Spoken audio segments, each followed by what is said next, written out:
Hello and welcome to another edition of S'mores by Fireside. As always, you can find out more about our marketing services for small businesses at meetfireside.com. Click on the S'mores tab and you can watch all these interviews in video form, or you can download us as podcasts wherever you like to get your podcasts from.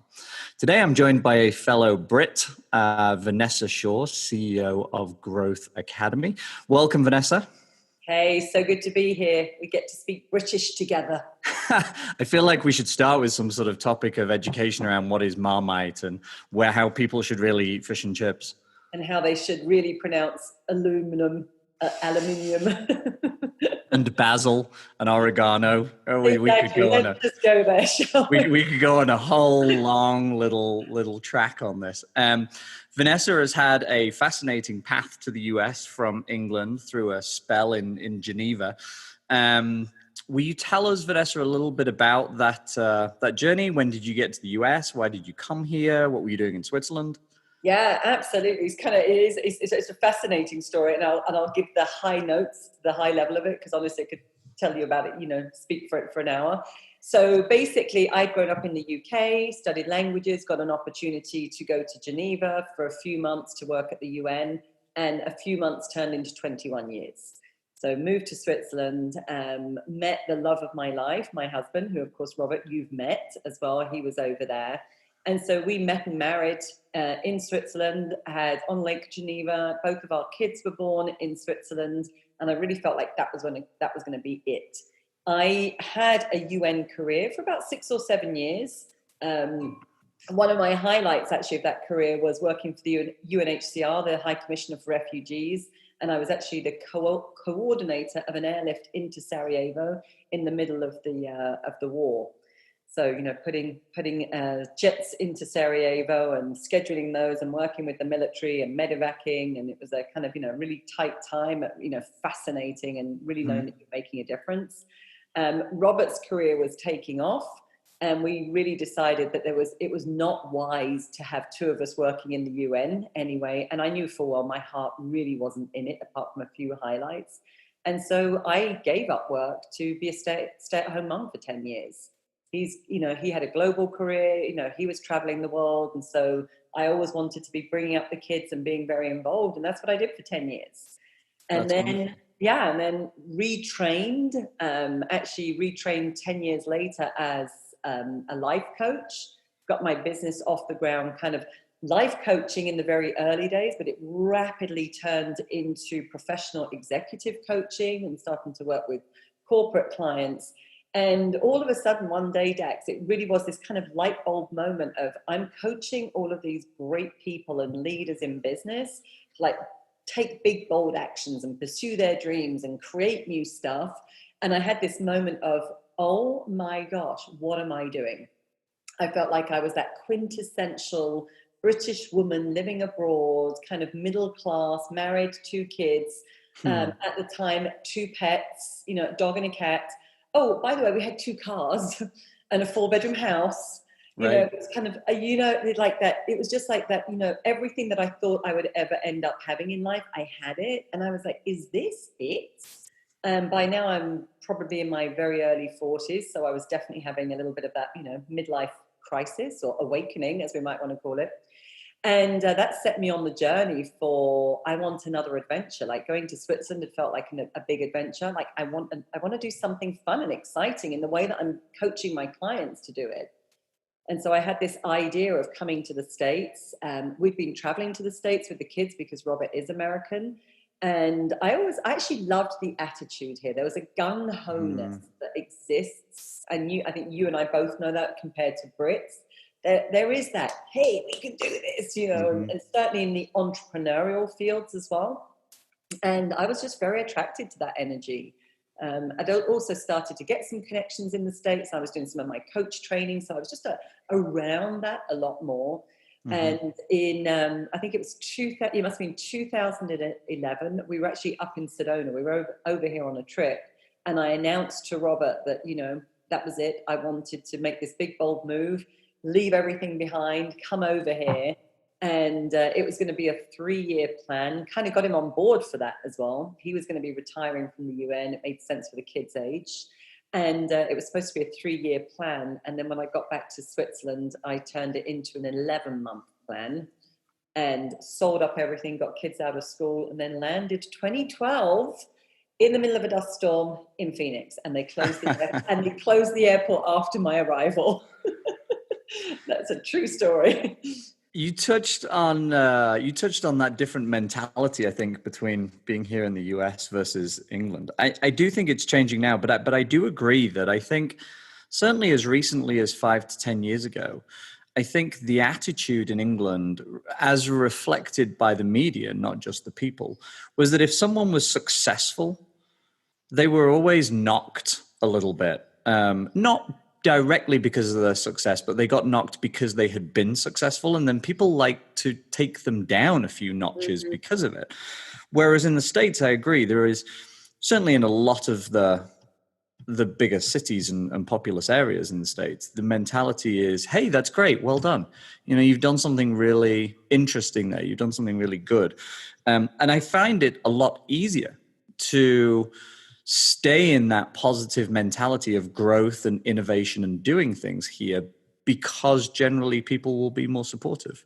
Yeah, and certainly, obviously, in those kind of entrepreneurial business owner circles, right? That's when I found for the first time, it's like, wow, I'm going into rooms full of people where we're talking about cool stuff, and we're talking about like how important it is to invest in yourself and how important it is personal development and leadership and these bigger conversations that perhaps my experience certainly, and remember, I left the UK a long time ago as well now, Right. so of course it's tainted with that.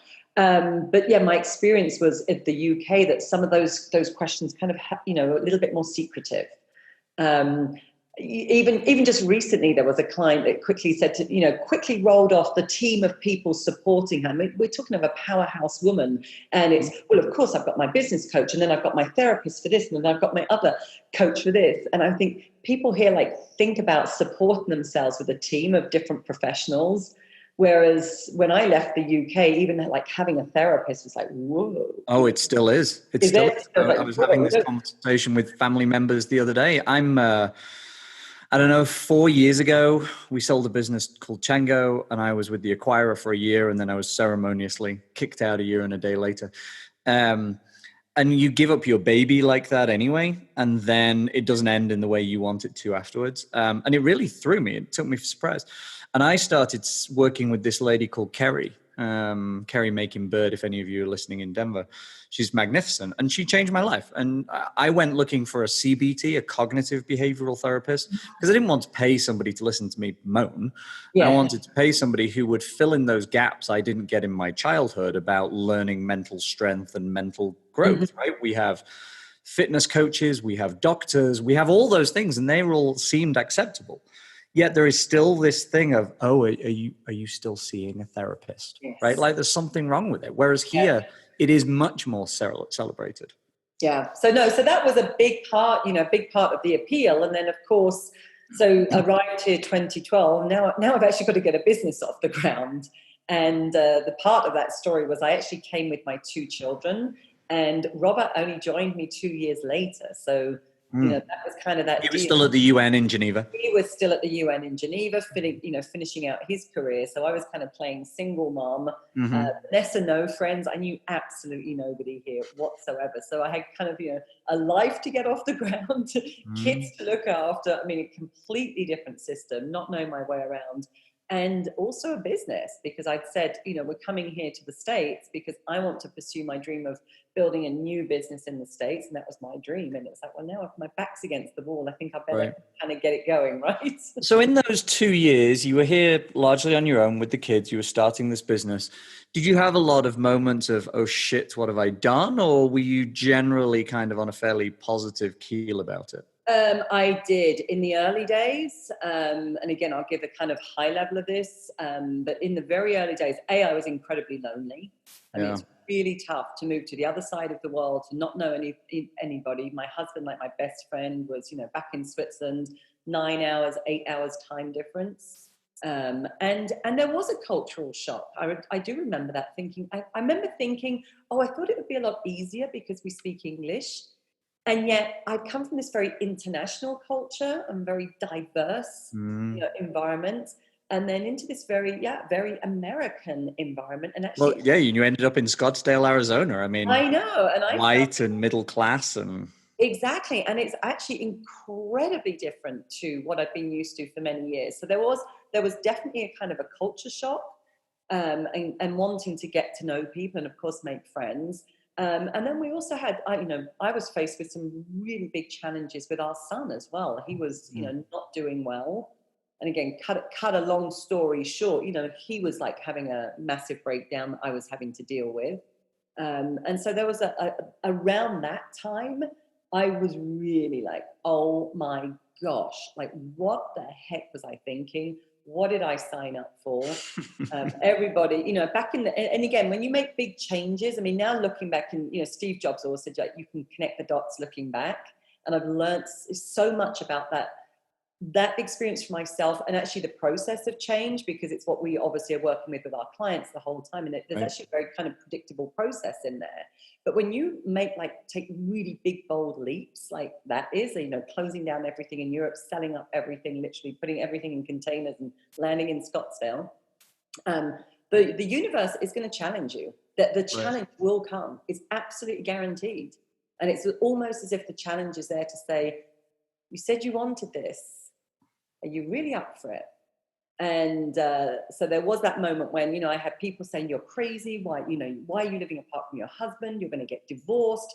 Why do you need to go now? Why can't you stay behind? What's all this about? Why can't you stay another 3 years? It's just, so there was a whole lot of judgment and criticism around me, which, I felt very, very alone. And there are very few people that understand, when you've got a passion and a desire and you're really feeling pulled to do something, very, very few people that you can actually confidently discuss that with without being on the receiving end of judgment and criticism, or perhaps even them feeling intimidated, by the changes that you're wanting to make.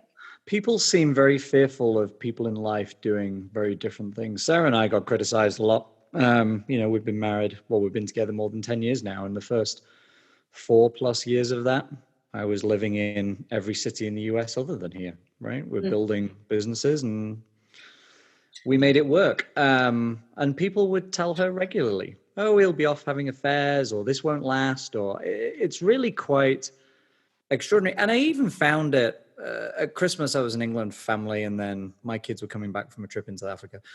Whatever. I had 4 days on my own, so I got on a flight and, went and walked around Morocco for 4 days. The number of people are like, well, why didn't you take your wife? I'm like, well, she's got her own shit going on. There is I don't know. I think some people end up embracing the planet as their home and are excited about that rather than kind of fearful about it, maybe.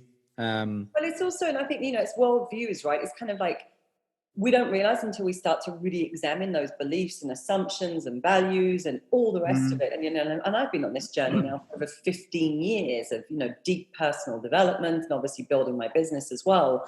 And I think about how my view of so many things has fundamentally shifted. But the reality is many people have a view of family looks like this. If you run a business, it looks like this. If you are a woman in business, it looks like this. If you're running a marketing agency, it looks like this, right? And not realizing that we get to create whatever we want in our lives in the way that we want to. Yeah, that's right. So we'll come on and talk about Growth Academy and what it is today in a moment. But I am curious. So you landed here. You knew you wanted to create this business and you started off as a life coach. When you were sitting on the plane on the way over here, kids in tow, did you know that life coaching was going to be the business you were going to be in here? Yes. Okay. So I was in the executive coaching world, kind of life coaching and executive coaching back in Geneva. And I'd been doing that since whatever it was, 2005, 2006.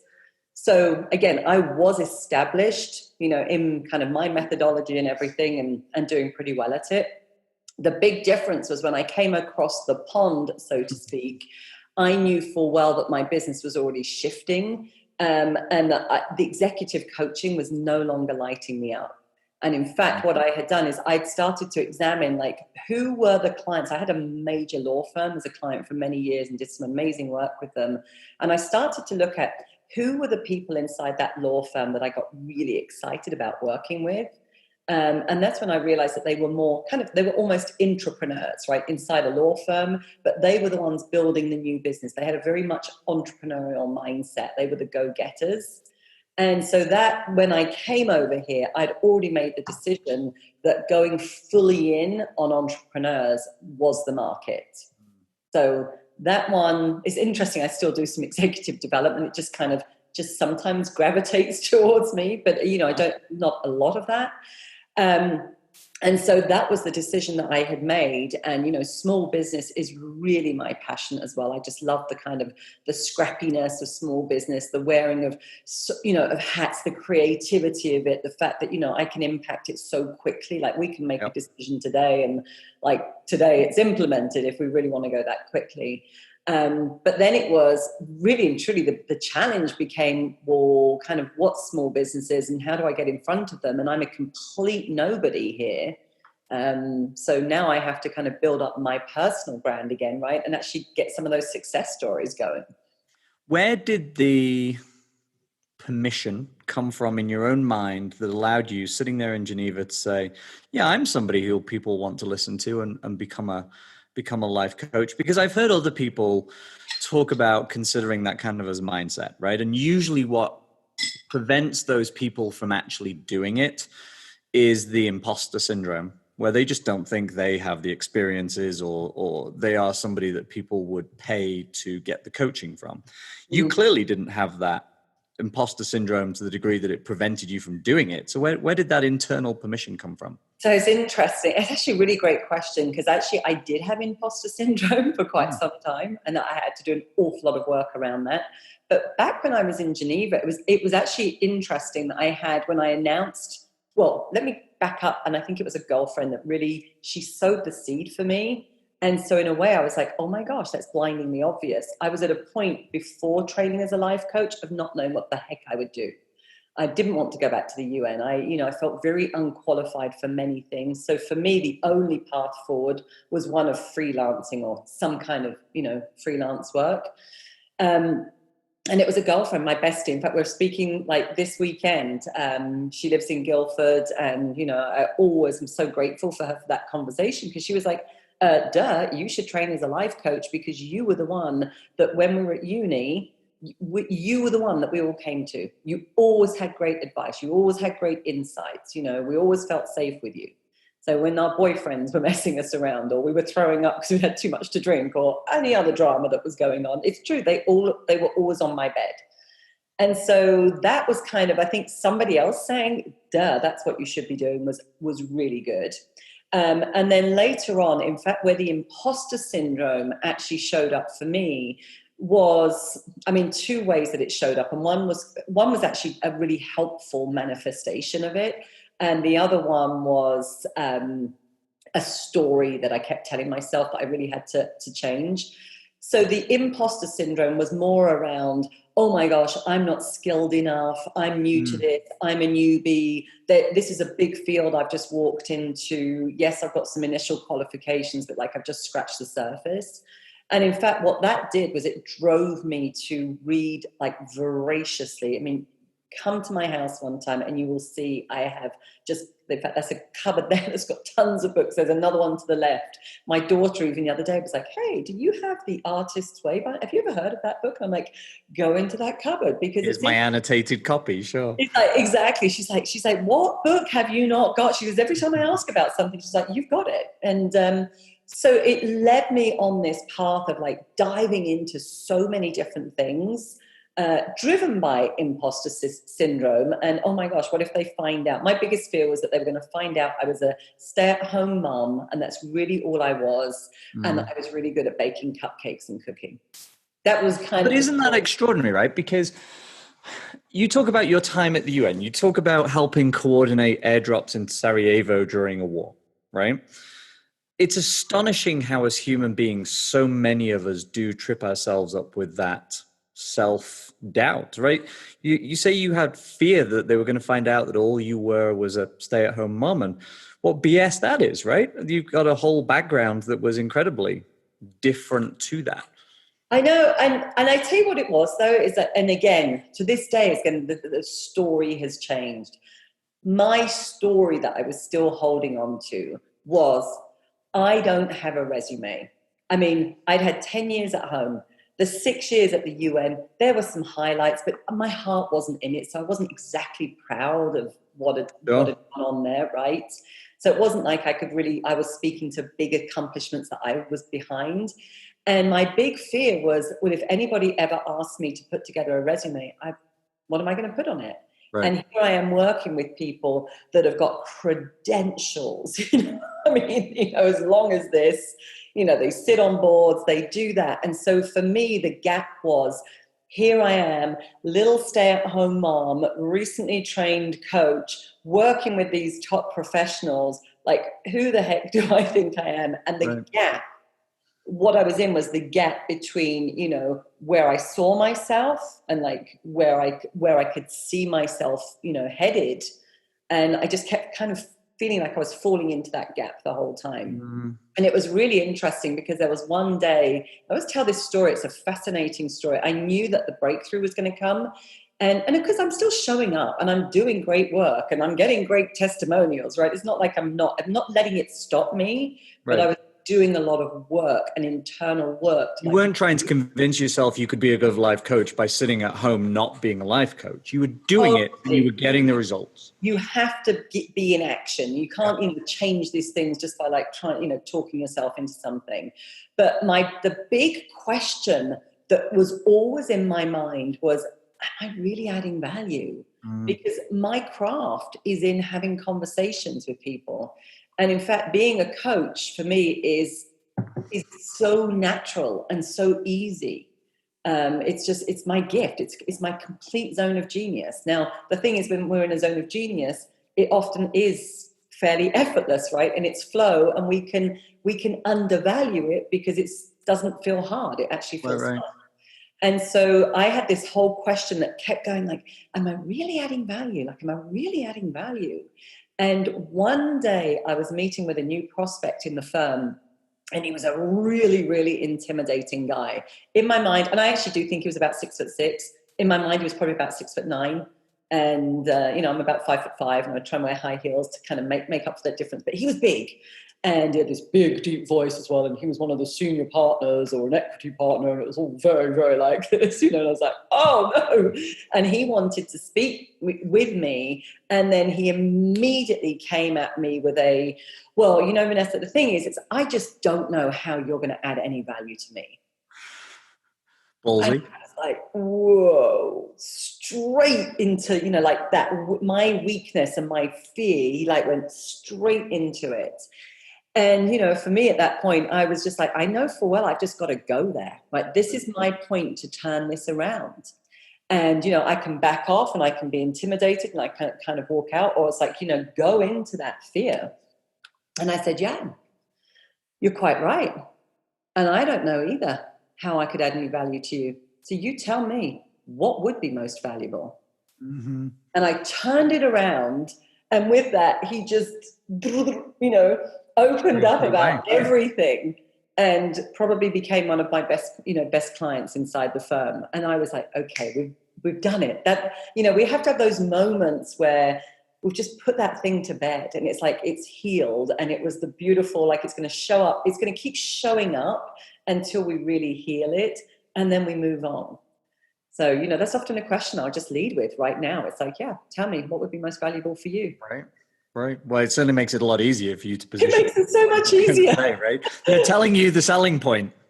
No, exactly. That's such an often missed question in the sales cycle.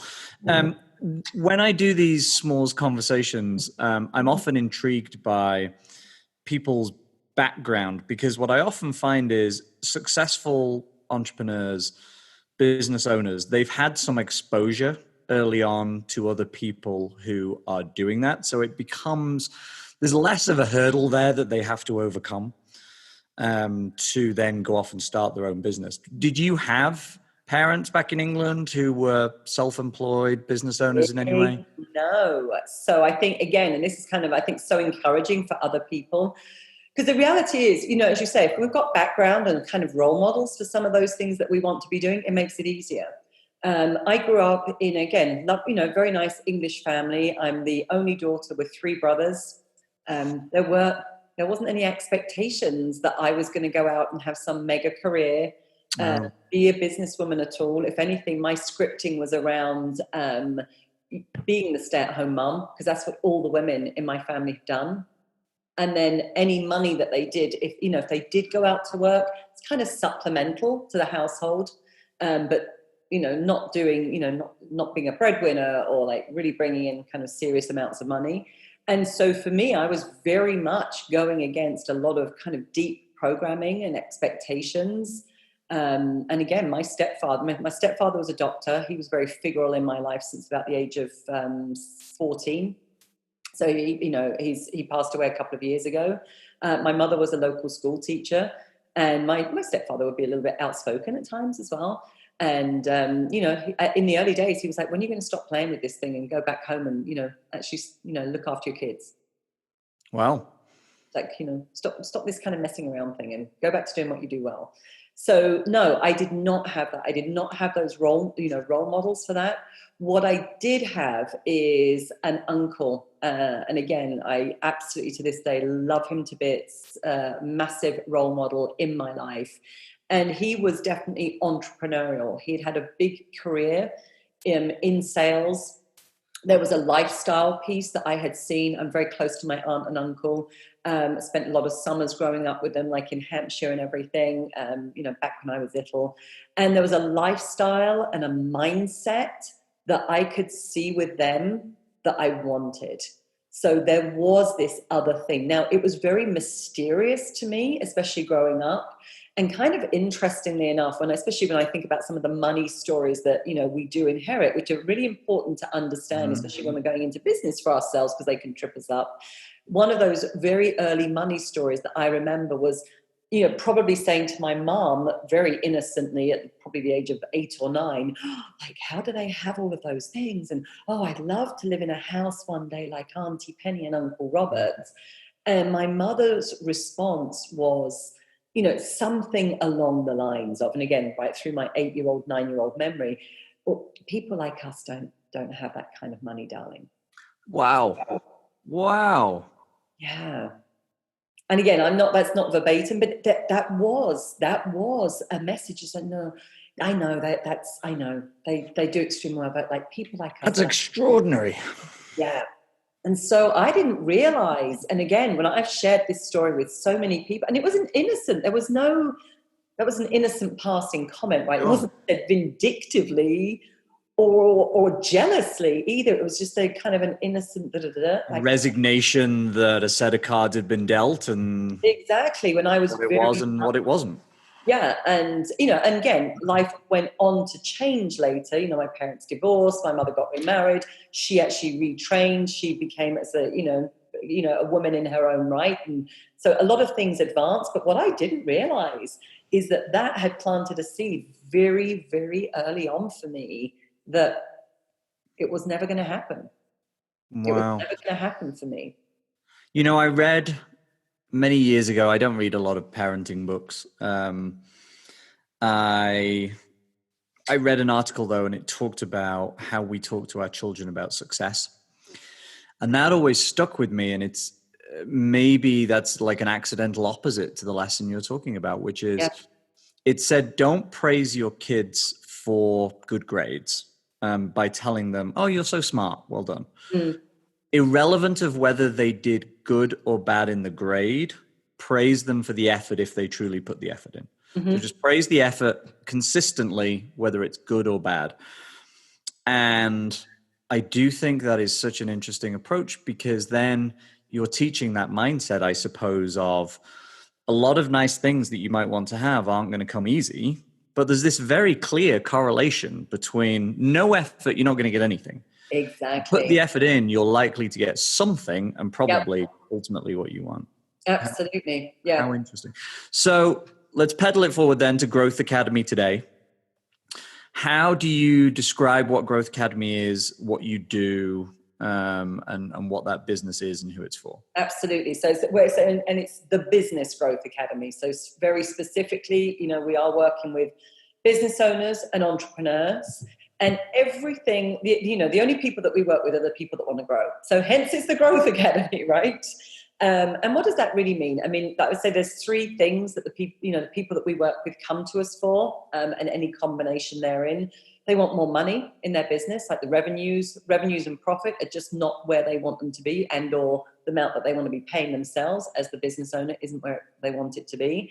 They want more impact, i.e. they want to reach more people, serve more clients, and or impact can be through building teams, right? And having employees or independent contractors, right? So make that bigger difference in the world. And then the third component is they want more freedom. There always comes a point where they want more freedom. And it really doesn't mean, they just want to sit on a beach all day long, like the laptop lifestyle, right? But it's more about the freedom to be themselves, the freedom to do the work that they love, the freedom to work with the clients that they want to work with. I mean, I define freedom as, doing the work you love with the people that you love working with, how you want to and when you want to. For me, that's kind of like freedom. And so that's often that place of they're working towards that, or they want to free up time from the business so that they can lead it more, grow it more, or frankly, set up other businesses. We've got several of our clients now since working with them, they've got multiple businesses. So that's really, the core of everything that we do is kind of around those. It's going to impact those three pillars. And then it was interesting because around the time that you and I first met and we got talking, I was in this question of, we were getting some really great results for our clients, but they were getting those results inside of a year-long program that used to be called Accelerate. And I was noodling this question in my mind of, what would it take to get them results quicker? What if we could start to dial this in and actually really speed up the time for getting those results? And I just love growth, and I love results. I'm a junkie for that stuff. It's like, get things moving. It's just exciting energy. And that led us to create, at the beginning of this year, a brand new program called Elite, which is our 100-day business accelerator. And we discovered as well, when we really analyzed our clients and kind of where they got sidetracked, that there's really two phases for the business growth. One is really the focus needs to be on clients and cash flow, and that's it. Just like, let's get the revenue in, let's dial it in, let's make sure you know who your ideal audience is, what's the best offer, what are the best price points, and just be selling that stuff and getting that flowing. It's like the revenue generating engine for the business. What happens though is as people start to grow, they then think that, now I need branding, now I need this, now I need this, now I need 12 different marketing strategies, now I need a salesperson, now I need leadership, now I need team development, now I need systems. We'll see people putting together beautifully organized businesses. I'm like, it's going to be so organized, you're going to have nobody coming through the front door. Right.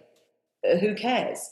So we really designed the programs with a view to, if revenue and sales and profit is the number one priority, which it is for the large majority of small business owners, even though they might want to think it's otherwise, it truly is. Now we've got a program that helps them with that. And then we also have our Stellar Mastermind, which is a year long, for businesses that are over 250K in revenue that want to scale up to that $1 million and beyond mark. And that's where we have multiple conversations about everything to do with business, but we've kind of got them separated out now. And what we're seeing with the business owners is, they're getting phenomenal results in the 100 days. So we've had multiple business owners that have done actually multi-six figures in 100 days, whereas previously it could have been taking them, 9 months to even a year. And what they're saying, repeating it back to us, is like, oh my gosh, I'm focused. The biggest challenge is this lack of focus. And we hear this all day long. I'm overwhelmed. I'm feeling so scattered. I've got everything's a priority. It's like, it's not. Everything is not a priority. And so we've really dialed in a system there whereby they just get so laser focused. It's almost like they'd have to choose to fail, because, as I said, there's so much accountability that's being built in. And in fact, I was chatting with one of my mentors the other day, and he said, well, so kind of, what are you doing like to fill the next programs? And I said, well, the next program just filled itself, because they're getting such great results. They're like, can you sign me up for the next one? Because they're like, this feels so good. So that focus is really, really, really key. And it's focusing on the right things. That's the piece. Yeah. The point you make about focusing on things like revenue over worrying about your branding and all these different marketing channels it seems so basic and so fundamental, but I think so many business owners, when they start, they see some of the mega brands, right? The Apple, the Steve Jobs. Steve Jobs is always hailed on everybody's kind of list as being a founder or an entrepreneur they admire. Sure, Apple has great branding. They invest hundreds of millions of dollars in that. But he didn't at the beginning. And there is that famous photo of Jeff Bezos in his living room in his house when he first started Amazon. And he's got the real shitty Amazon logo written out on long pieces of printer paper on the wall. Yeah. That photo is the embodiment of what you're saying, right? Yeah. It is, how about you go focus on getting some sales, and then you can worry about that stuff later. I've really enjoyed talking to some of your program members about marketing for that exact reason, because when I've talked to them, so many of them are so worried that they're not doing enough different marketing things. We had one of your program members who became a client not so long ago, where their kind of question was, well, I'm only doing Facebook ads. Yeah. I need to be doing SEM. I need to be doing content. I need to have a podcast. I need to be writing a book. And we asked the fundamental question, are Facebook ads profitable for you? Yes. Well, you don't need to do anything else. Just do that. And it was interesting to see their face of that kind of sense of relief of, oh, I'm already doing it right. Yes. Do you find that is a big part of the coaching you have to give? Is that helping people realize that they're not screwing it up in ways that they think they might be? So yes. And so yes, sometimes it really is, as you say, like validating and saying, you know what, you have got so many good things in place here, like sometimes people don't realize how much good stuff they've actually got. And then, as you say, we can come in, like we tweak a little bit here and there, and it just, right, it's really like a work of art. The other thing I do find as well, it's coming back to sales, and like my earlier story around money story as well, is the place that we often have to really dive deeper is what are the stories that you're telling yourself that are having you avoid these things? Because what I find, and again, 9 times out of 10, they would far rather think marketing or, let me put together a flyer, let me do something like this, let me do something creative, because they're actually really scared of sales. They've got a whole mindset around what it looks like. And oftentimes, if they're really getting stuck there, we start to dig underneath the surface, and I will always, always, always find a money story that is completely limiting, just in the same way that mine was, of, I have to become a certain way. I've got to be cutthroat in order to earn that kind of money. Or my family, we never had that sort of money. And now I'm so concerned if I do that, somebody's going to want to take it from me. I mean, there's always something massive sitting under. So once we shine awareness on that as well, it's that kind of, oh, okay. Yeah, it's not me. This was something I was just completely unaware of. Now I need to get to work. Right, to course correct and, get into a better place with this. Wow. Do you have many people that come into the program where ultimately your advice needs to be that this isn't the right business, you need to go find something else? Or are you kind of screening that sort of stuff out before they come in? Very, very little of that these days. In the earlier days, the minute you ask that question, I can think of a couple of businesses that are actually invested in, we, sometimes do like a VIP strategy day, where it's like intense, like really working on them and everything in the business kind of in a day in an accelerated way.